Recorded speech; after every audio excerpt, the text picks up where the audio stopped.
Ini tema kita hari ini yaitu pembelajaran tematik lintas mapel. Kita mau nonton.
Video tadi adalah salah satu video yang dibuat oleh anak dalam rangka akhir pembelajaran dari dua mapel, IPA KD 37 dan 47 untuk bioteknologi dan bahasa Indonesia KD 31 dan 41.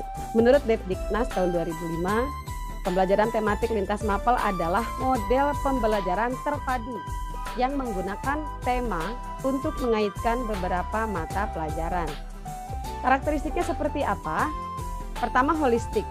Jadi tidak hanya pengetahuan yang mereka dapatkan, ada aspek pengetahuan, ada aspek keterampilan. Yang kedua adalah karakteristiknya adalah bermakna. Yang ketiga adalah otentik, asli loh, bukan bohongan. Yang keempat ada karakter aktif. Jadi yang aktif bukan cuma guru yang memberitahu, guru yang memberi contoh, tetapi juga mereka sendiri, siswa yang melakukan itu. Berikutnya tema. Yang kedua adalah prinsip pengelolaan pembelajaran. Yang ketiga adalah prinsip evaluasi, yang keempat prinsip reaksi. Di dalam prinsip penggalian tema banyak hal yang harus kita perhitungkan. Pertama, relevan. Itu harus relevan dengan siswa, bukan dengan kita, guru. Yang kedua adalah sumber belajarnya ada atau tidak. Berikutnya adalah bermakna, kemudian harus sesuai minat. Dan otentik, itu memang asli. Berikutnya adalah harus sesuai dengan perkembangan psikologi siswa. Untuk prinsip pengelolaan pembelajaran, kita harus belajar menjadi fasilitator, kemudian mediator. Berikutnya prinsip evaluasi. Kita berikan kesempatan mereka untuk melakukan evaluasi diri. Berikutnya adalah reaksi. Jadi guru berikan pujian, memunculkan pengiring atau nurture effect. Kemudian guru mengarahkan siswa pada aspek kesatuan yang utuh dan bermakna. Manfaatnya apa? Salah satu manfaatnya adalah tumpang tindih materi dapat dikurangi, bahkan mungkin dihilangkan. Kemudian siswa mampu melihat hubungan yang bermakna. Berikutnya adalah pembelajaran menjadi utuh, materi tidak terpecah-pecah. Kemudian penguasaan konsepnya akan semakin baik. Nah, ini bagaimana sih membuat langkah-langkah PBM tematik lintas mapel itu? Biasa ya, seperti biasa ada perencanaan, pelaksanaan, dan evaluasi. Untuk perencanaan kita biasanya seperti biasa saja, jenis mata pelajaran dan jenis keterampilannya dipadukan. Tetapi kalau sudah menentukan tema, maka kita mencari KD-KD yang cocok. Bahkan KD-KD semester 2 kita tarik ke semester 1. Bahkan kalau mungkin KD-KD lintas tingkat kita ambil juga.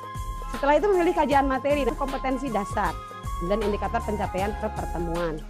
Berikutnya adalah keterampilan. Setelah merumuskan indikator hasil, barulah kita menentukan langkah-langkahnya seperti apa untuk mencapai pada hasil belajar yang diharapkan. Ini contoh PBM tematik lintas mapel kelas 7 yang kemarin kami buat. Yang utamanya adalah PPKN KD 36. Nah, KD 36-nya adalah tentang karakteristik daerah sebagai bagian dari NKRI kalau tidak salah. Kemudian bahasa Indonesia. Kemudian di tema kearifan lokal ini matematika ditanya mau ngikut nggak? Mereka dia memetakan itu temanya mereka dapat di KD 32 dan 42 yaitu tentang himpunan. IPA-nya kemudian KD 32 dan 42 tentang klasifikasi tumbuhan, IPS-nya 31, 41 tentang interaksi ruang. Seni budaya itu mereka ambil seni rupa pada menggambar flora dan fauna. Kemudian Penjaskes juga sempat ikutan katanya KD yang permainan tradisional. Kemudian prakarya ada pengolahan. Ini gambar-gambar yang mewakili dari beberapa materi, himpunan, teks deskripsi, klasifikasi tumbuhan dan lain-lain. Dalam pelaksananya bagaimana? Ingat, kita bukanlah orang yang mentransfer ilmu, tapi kita mengaktifkan ya kemampuan mereka. Jadi tanggung jawab guru sebagai fasilitator. Ini contoh yang saya ambil dari Google Classroom mereka, prakarya, flora fauna, IPA. Ini juga PKN, bahasa Indonesia deskripsi, himpunan ya. Mereka suruh menghimpun tarian tradisional Jawa Barat. Nah, itu kan masuk ke PKN juga. Ini contoh siswa yang menggambar flora fauna, kemudian membuat teks deskripsi tentang bunga matahari, karena mereka sudah mempelajari flora fauna. Nah, evaluasinya bagaimana? Ya itu aja, suruh bikin video atau tampilan bagaimana kamu mengkomunikasikan pengetahuan kamu itu. Ini kelas 8, contohnya waktu kemarin kita sepakat mengambil makanan sehat. Kebetulan di Padalarang itu ada makanan terkenal yaitu kupat tahu. Nah, ini yang mepet-mepet itu PKN berani mepet, katanya di kita juga ada tata aturan undangan, nanti diarahkan pada bahwa makanan minuman juga kena ada aturannya. Kemudian mobilitas sosial di IPS, katanya kalau orang sudah mobilitasnya tinggi kan jadi lupa makan, kadang makanan yang instan dan sebagainya. Ini gambar kupat tahu Padalarang yang kemudian diteliti oleh Mapel IPA. Dan yang sebelah kanan bawah adalah gambar serealia, itu materi prakarya. Yang di atas adalah materi teks eksposisi kelas 8. Sampai gurunya itu bikin teks sendiri tentang kupat tahu Padalarang. Karena nggak ada di artikel lain, katanya ada di website.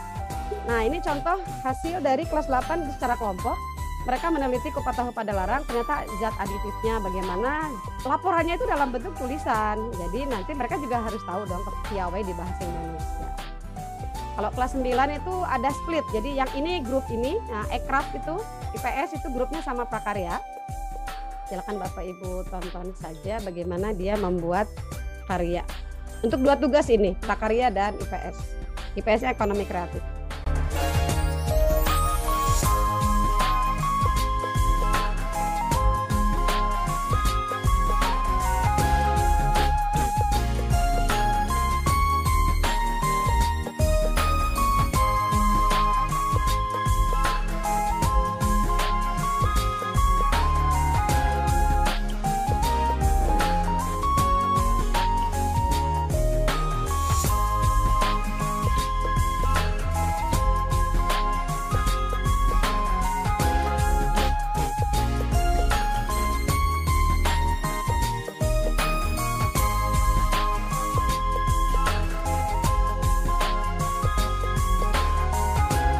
Nah, pasti ada dong bahasa Indonesia masuk sini ya. Jadi dia tahu urutan-urutan membuat teks prosedur gitu.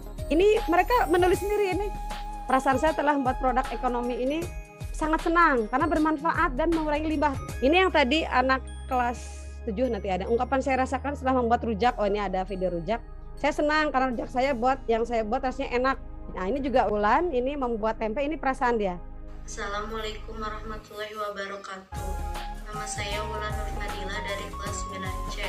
Saya akan menceritakan perasaan saya waktu mendapatkan tugas IPA membuat produk bioteknologi konvensional membuat tempe. Awalnya saya merasa kesulitan untuk membuat tempe karena sebelumnya saya belum pernah membuat tempe. Tapi saya berusaha semaksimal mungkin untuk bisa membuat produk tersebut karena itu tugas yang harus saya kerjakan. Ya, intinya mungkin mereka mengungkapkan perasaannya. Jadi awalnya susah dulu katanya. Itu evaluasinya. Terus Mapel sendiri bagaimana? Saya bahasa Inggris, juga saya di daerah Sunda ada Mapel bahasa daerah. Ini ada anak kelas 7 yang membuat video mengumpulkan semua tugasnya di dalam satu video.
Saya pernah bikin Jimmy, asking and giving information, itu langsung praktek dengan orang Aceh, Prabu Muli Sumsel, kemudian Tangsel, Jakarta, Garut, Bandung Barat, itu ngobrol di sini. Jadi mereka benar-benar nanya, where do you live?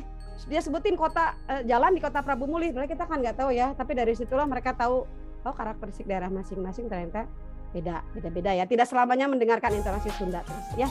Terakhir adalah Reva ini laundry bikin advertisement bahasa Inggris karena materi advertisement itu nyambung ke ekonomi kreatif. Thank you very much, mudah-mudahan bermanfaat.